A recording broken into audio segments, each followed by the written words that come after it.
Good morning. Calling to order the special meeting of the Board of Health for the town of Shrewsbury. Today is Wednesday, October 8th. The time is 8:03 a.m. On the agenda is the matter of fluoridation, and we'll request a hearing from, a presentation from Ms. Catherine Rajwani, who requested to present on the matter. Is there a microphone on that you could mute? Yeah, I'm trying to do that. Apologies. Can you just mute your Google Meet, please? Okay, is that better? All right, perfect. A+. Thanks. All right. Ms. Rajwani, please. Okay, thank you. Okay, good morning. Thank you. I wanted just to start by thanking Shrewsbury's Health Director, Ms. Garcia. You might remember I was at the last meeting and I had wanted to speak on my son's citizen's petition. She was great and granted me this time today and also kept me in the loop on the process. So I did want to start off by thanking her. Next, I guess, why I'm here and my son's not here. This citizen's petition came about based on a civic action project that he started in the spring of his junior year, and he's continued working on it. He would be here today, but he's a senior in Shrewsbury High School, and so I'm presenting on his behalf, but this will be the only time I'm presenting on his behalf. His grandmother, who's sitting behind me, will be presenting tomorrow at the Finance Committee meeting because Sam will be away for the long weekend visiting colleges, and then he'll present to the Board of Selectmen as well as at town meeting. So I just wanted to clarify that. I'm presenting on my son's citizen's petition, which is Article 7 on the town warrant for the upcoming special town meeting. And I'd like to go through a few things in terms of like how did we get here, how do we get to sort of the issue of fluoridation in general, and then talk a little bit about what we view as this board's duties and responsibilities, and what a vote, if the board were to decide to vote against Article 7 today, what we think that would mean, what we think that would be telling the residents. So first off, I had sent over a paper that was actually published just last week in the Environmental Health Journal. And the paper talks a little bit about how water fluoridation came to be. It was actually a 90-year history, went through a lot of documentary evidence, and it uncovered that the sugar industry actually funded a lot of this research. Starting back in the 30s, the sugar industry, obviously, sugar causes cavities, and they were searching for some kind of a magic bullet against tooth decay. And so their scientists ended up, discovering through animal studies that fluoridation could help with tooth decay. And so out of that sort of spun this idea of water fluoridation, community water fluoridation. And I think the paper, it's a 35-page paper, over 350 sites, and it's reached the conclusion that the records that they reviewed implicated the sugar industry and what they called the manipulation of fluoride science. They said that manipulation had exaggerated fluoride's effectiveness against tooth decay and downplayed harmful side effects of dental use of fluoride, including from fluoridation.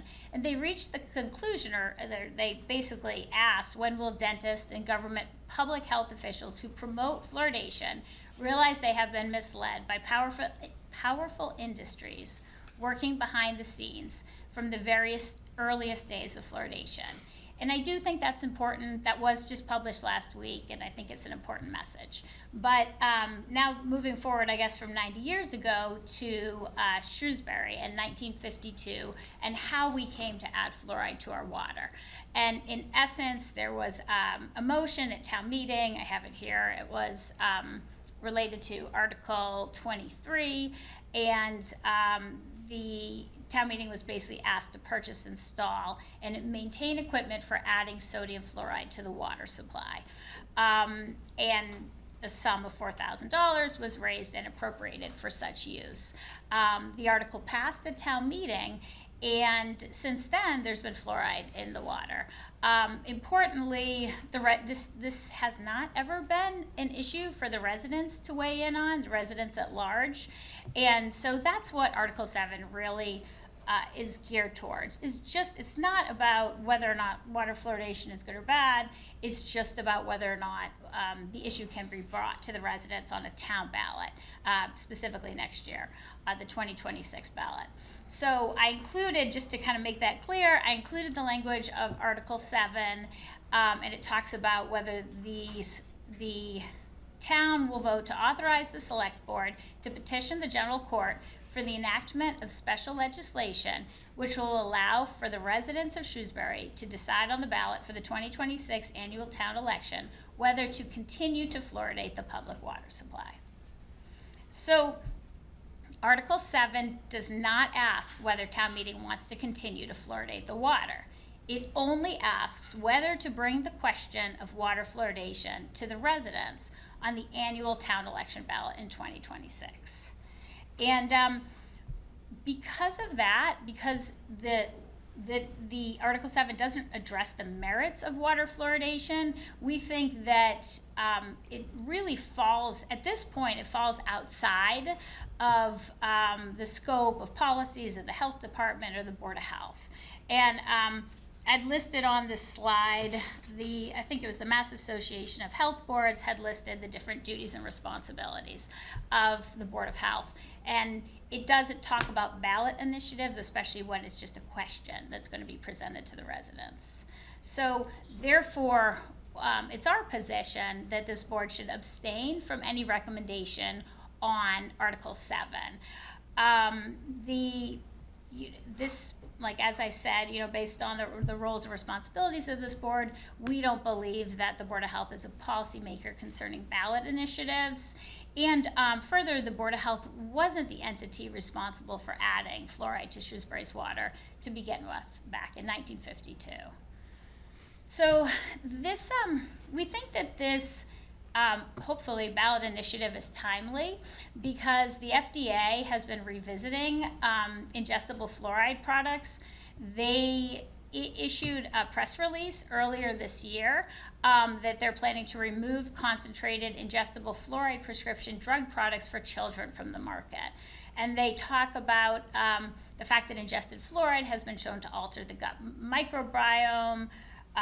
They talk about studies that have suggested an association between fluoride and thyroid disorders, weight gain, and possibly decreased IQ. The best way to prevent cavities is avoiding excessive sugar intake. And they also said when it comes to children, we should err on the side of safety. So the FDA, will be moving forward. I think by the end of the month, they should have input, and they plan to pull these products. So I do think it's timely. This is something that the federal government is also revisiting, fluoride, ingestible fluoride. The EPA similarly is conducting an evaluation of fluoride. They also had a press release earlier this year in April where they indicated that they'll be doing an expeditious review of new scientific information on potential health risks of fluoride in drinking water under the Safe Drinking Water Act. And they cite the National Toxicology Program, their August 2024 report, which concluded with moderate confidence that fluoride exposure above 1.5 milligrams per liter is associated with lower IQ in children. So I think this is important. I think that the EPA said that they're committed to conducting a thorough review of the findings of the National Toxicology Program. They were concerned that the report concluded that that more research is needed to better understand if there are health risks associated with exposure to lower fluoride concentrations. We believe that there very well might be a recommendation about that, just based on the fact that the 1.5 milligrams per liter doesn't include a margin of safety, as we understand it. So because the EPA also will be revisiting their standards under the Safe Drinking Water Act, we think that it probably makes sense for the residents, based on the guidance, the recent guidance from the FDA and the EPA, that they should be able to take that into account and vote. If the Board of Health were to vote against recommending Article 7, we believe that that would tell the residents that this board doesn't trust residents to make their own medical decisions. And also that the residents shouldn't be able to decide how their tax dollars are spent. There are costs associated with adding fluoride to the water, not insubstantial costs. So we believe the residents should have a choice about how their tax dollars are spent. And we also think that a vote against Article 7 would tell the residents that it believes it has the power to influence ballot initiatives in what we view as that are outside of their duties and responsibilities. So it's been 73 years since we've had fluoride in the water. Article 7 would give the residents a voice and a choice for the first time. A vote in 2026 on the town ballot should have updated guidance from the EPA on water fluoridation. And abstaining from a recommendation would tell the residents that this board trusts that they can make their own medical and dental care decisions. So that would be our recommendation, is that this board does not vote. We understand that the health director, Ms. Garcia, will be making a presentation after. And again, we thank Ms. Garcia for her openness and her transparency in providing us with that presentation ahead of time so that we could review it. We have raised what we believe are some issues with the presentation, because while we believe certainly that the health department could weigh in on an article if it were to affect the health department. So, we could use town resources to lobby against, let's say, a petition, if that petition would actually affect the health department.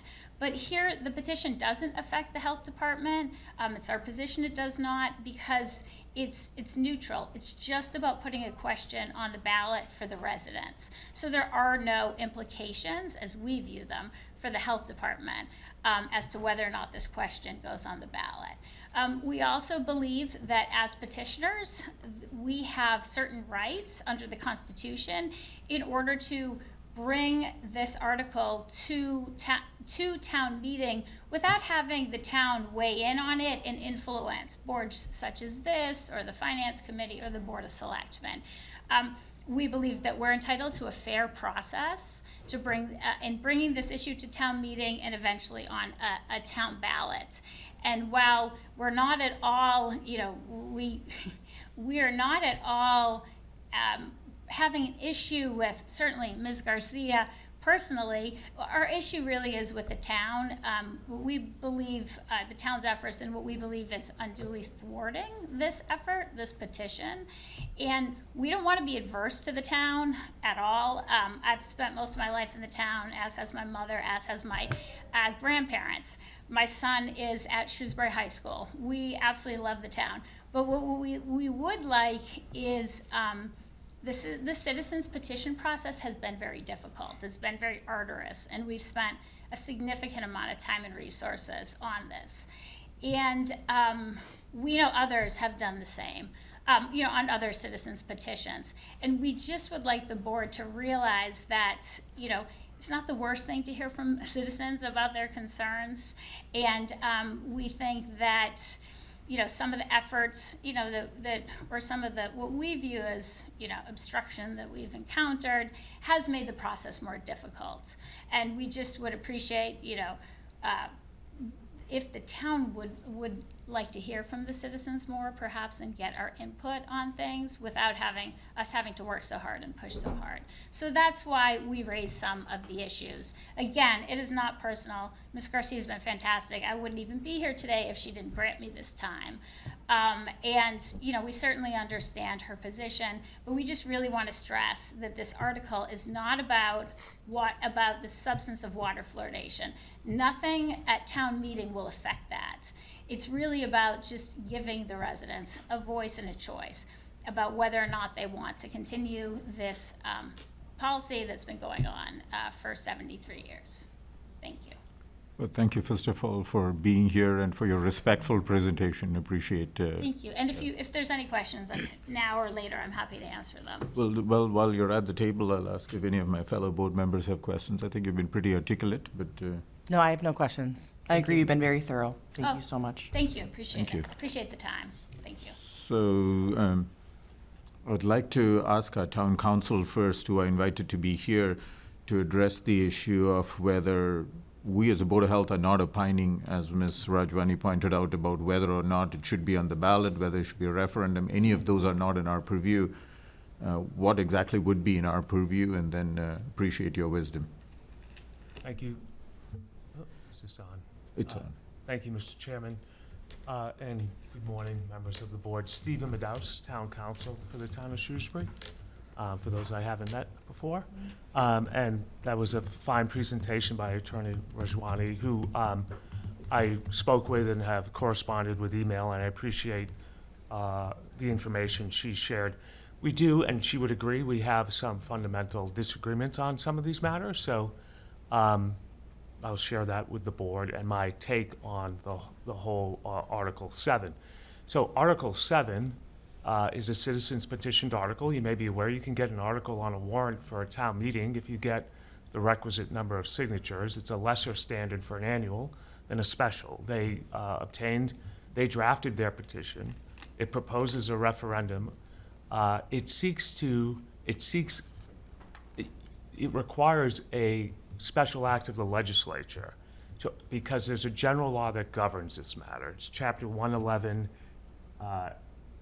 Section 8C. So if you read the petition, the first line in Section 1, notwithstanding Section 8C of Chapter 111 of the general laws. Well, Section 8C of Chapter 111, which is Section 111 concerns public health and boards of health, governs fluoridation of water supply, in that the legislature, in its wisdom, and I'm not certain of the year that this section of Chapter 111 was adopted, but they kind of removed from local control to a degree, or they specified how towns could manage fluoride in the water supply. And that is, in 8C, it provides that if the Board of Health adjusts the level of fluoride, then there is a 90-day term by which residents could petition for a referendum on the adjustment. So what that did by adopting that general law, it removed from, we've had prior efforts to propose a bylaw to restrict fluoride. That doesn't overcome state law. The state law governs, so this citizens petition seeks to petition the legislature for a special act applicable to Shrewsbury only that would put it before the voters. So part of my view is what's been arduous is the state law. If you want to overcome Section 8C, you have to have local approval of a petition to get a special act of the legislature. So this isn't what the town did. It's what the legislature prescribed for governance of fluoride. So that's what's on the ballot. Will the town meeting members vote to authorize the Board of Selectmen, or the Select Board, rather, to petition the legislature for a special act unique to Shrewsbury that would allow for a referendum on the question? And if the referendum was passed, that shall govern. So we would be exclusive of the operation of the general law. Matters that are on the warrant, however they get there, whether citizens petition, that are within the jurisdiction of a policy-making body, and this board under 8C, I believe, is a policy-making body on fluoride, it is permissible for this board to review and take a position on a matter within its jurisdiction. 8C makes it subject to your jurisdiction.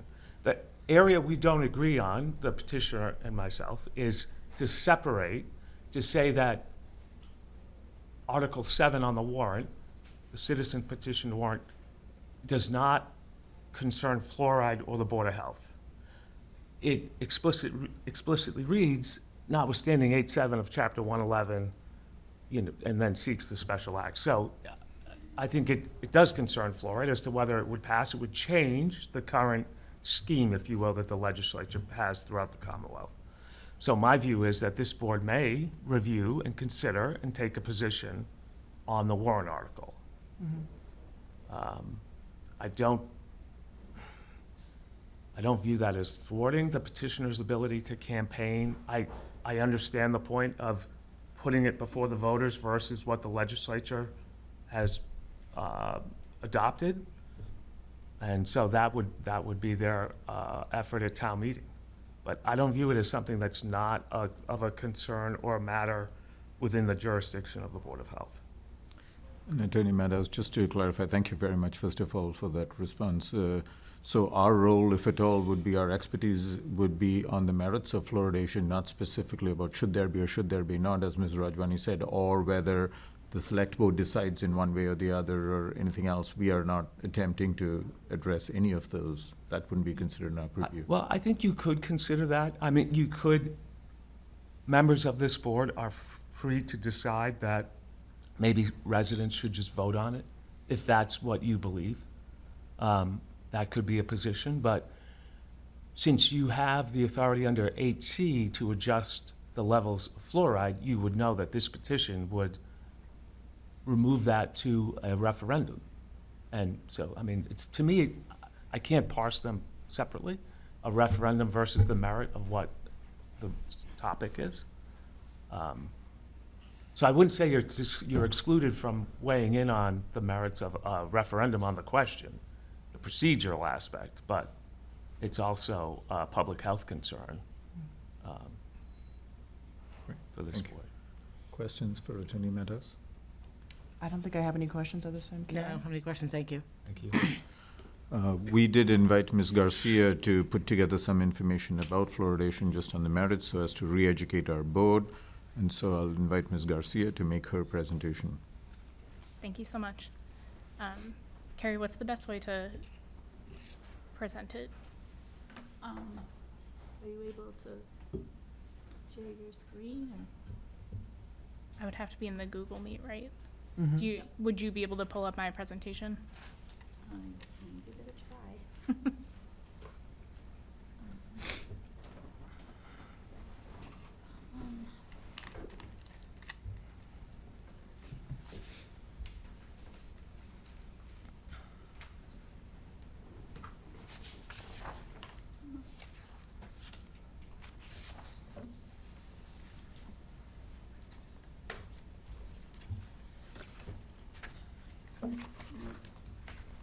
Might need some help from Sarah.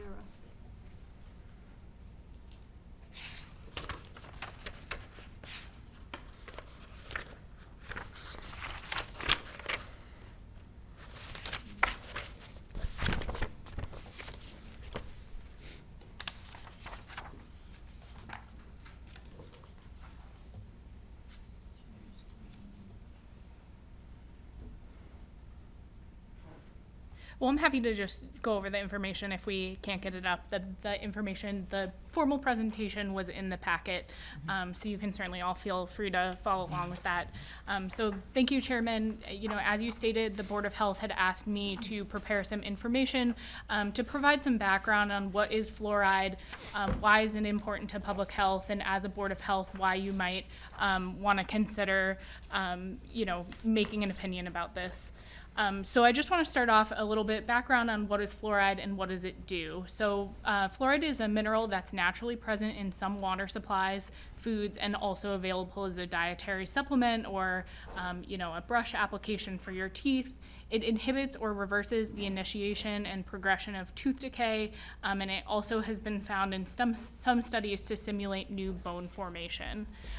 So, you know, as with anything that's good for us, too much of it can be a bad thing. So what happens when somebody ingests too much fluoride? So the main adverse effect is dental fluorosis. So this is characterized by a discoloration discoloration of tooth enamel. And characteristics can vary from barely present white lines in a very moderate case of dental fluorosis to the more severe cases where you're going to see a lot of brown or white stains. It also can result in what's called skeletal fluorosis. So in very mild cases, this is characterized by joint pain and stiffness, but can lead to severe cases where you have more severe bone and joint problems in later years. In the United States, there's only been 5 cases of severe skeletal fluorosis, and those resulted from an ingestion of over 12 milligrams of fluoride per day over the course of 20 years. The study that evaluated this found that the ingestion was from overingestion of toothpaste or inhalant use.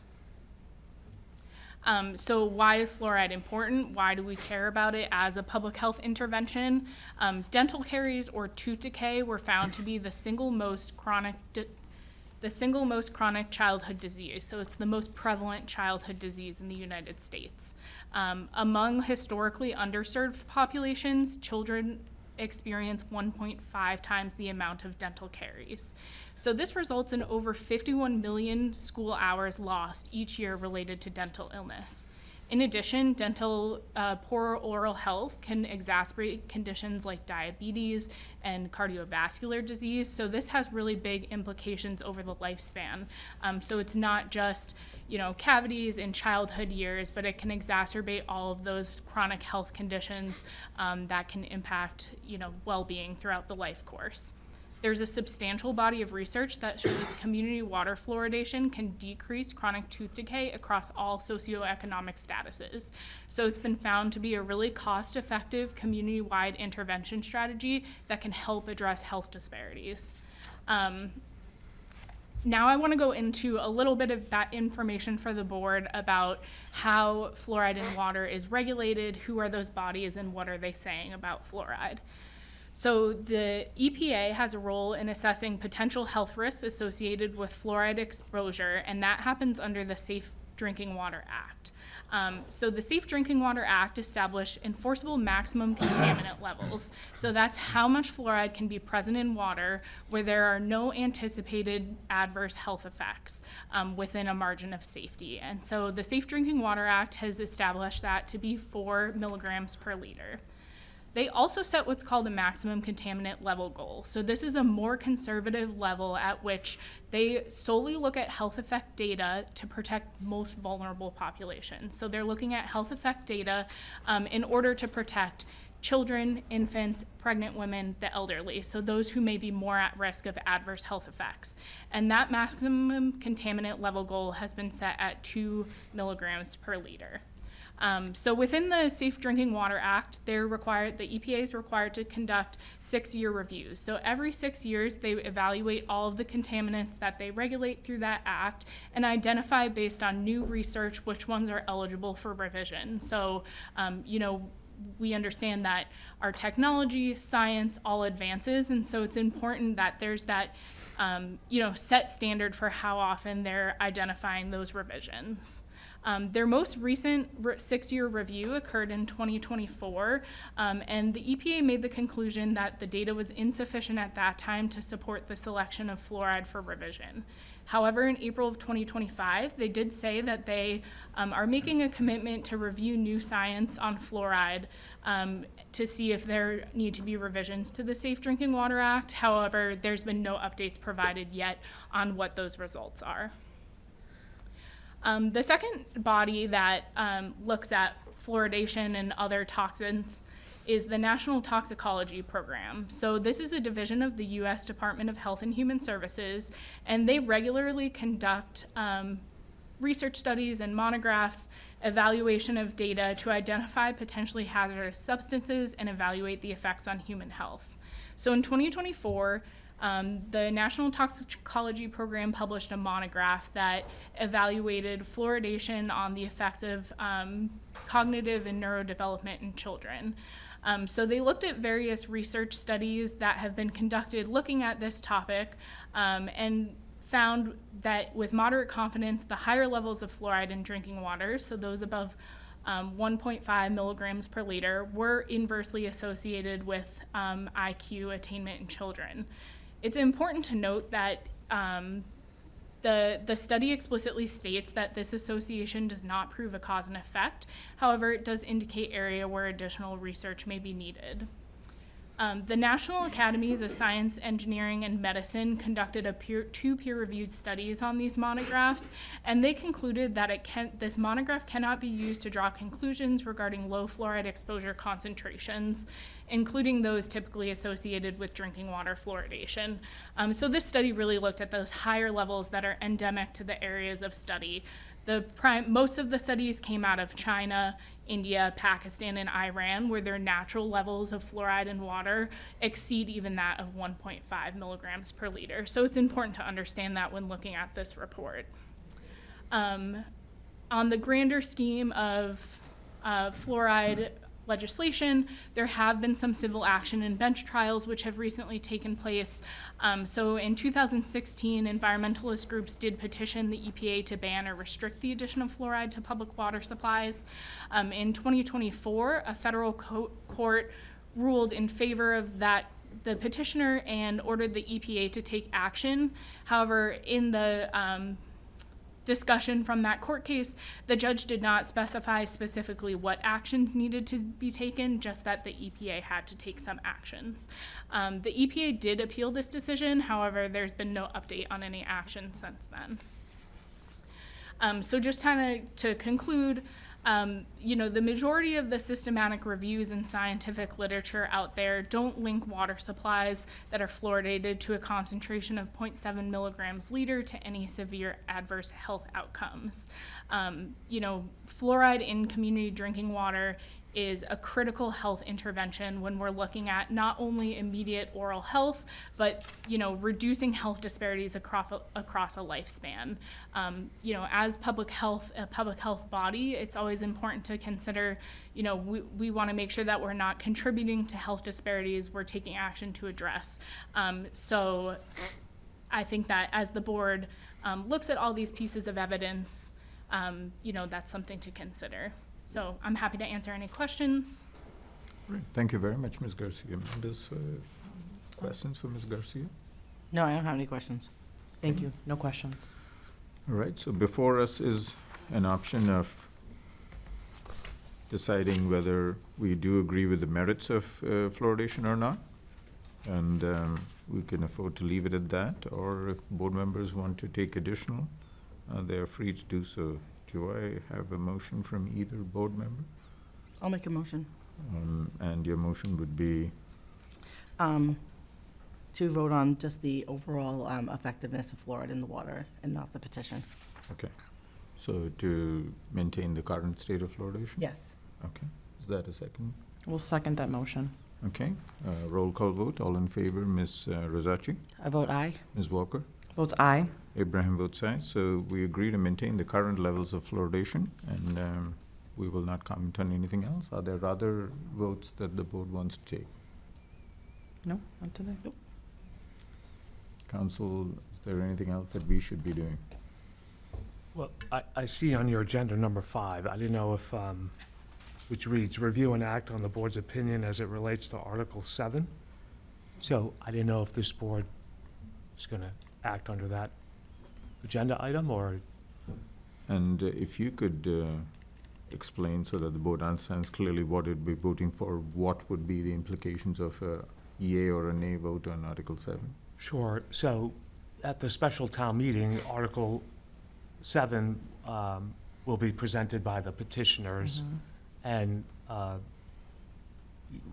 you've seen the text of Article 7, right? It is to authorize the select board to file for a special act to allow for a referendum notwithstanding Chapter 11, Section 8C on the question of fluoridation of the water. Town meeting members may ask, does the Board of Health have an opinion on Article 7? And so if you haven't, your answer could be we haven't acted on it, or it could be that you have an opinion. So it's up to this board as to whether you want to take a position on the article. You are free to say we take no position on it. You are. This is where the petitioner and I disagree. I do believe it is a matter within your jurisdiction because of 8C of Chapter 11.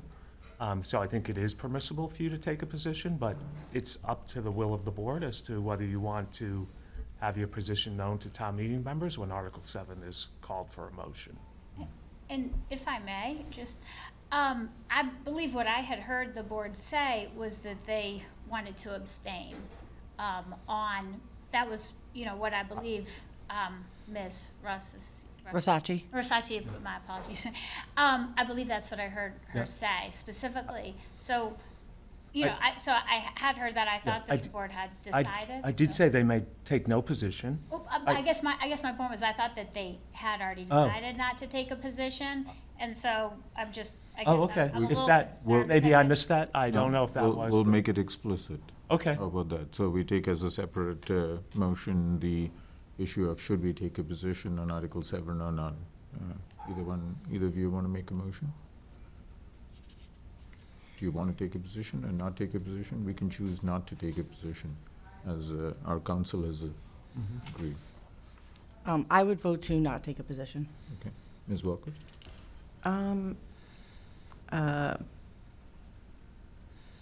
There seems to be some responsibility that this board does have for the purview of the, within, as mentioned, in that section 112. I will entertain a motion to vote to have an opinion. Okay. All right. I will also vote to not take a position, so I think we will, as a majority, choose not to take a position. But just, we've already made a motion and voted on what our position would be in terms of the merits of that. Yeah, and that itself could be helpful to town meeting members, right? That this Board of Health deliberated and Correct. decided And not we to have take a heard position. both sides, and so. Yeah. Mr. Chairman, it's similar to, we've seen this at town meetings when there's a zoning article, right? That by statute, the planning board is required to file a report, and town meeting members would want to hear from the planning board. So similarly here, because of your jurisdiction, so, and often, sometimes the planning board would vote not to support. Sometimes they'll vote to support, and they'll report what the vote was, and it's helpful to town meeting. So similarly, a vote not to take a position could be helpful to town meeting members. Absolutely. Great. Thank you so much, Attorney Meadows, for your presence and your clarification of the legal matters, which is really outside of our realm of expertise, so appreciate your wisdom here. Thank you. Yeah. And to Ms. Rajwani for taking the time to be here this morning. Yes, and thank you for hearing from me. Appreciate that. I appreciate that. Not at all. We appreciate that as well. So I'll entertain a motion to end the meeting, adjourn. I'll make a motion to end the meeting. Ms. I Walker? second that motion. All right, all in favor, Ms. Rosace, I vote aye. Ms. Walker, Votes aye. Abraham votes aye. The meeting is adjourned.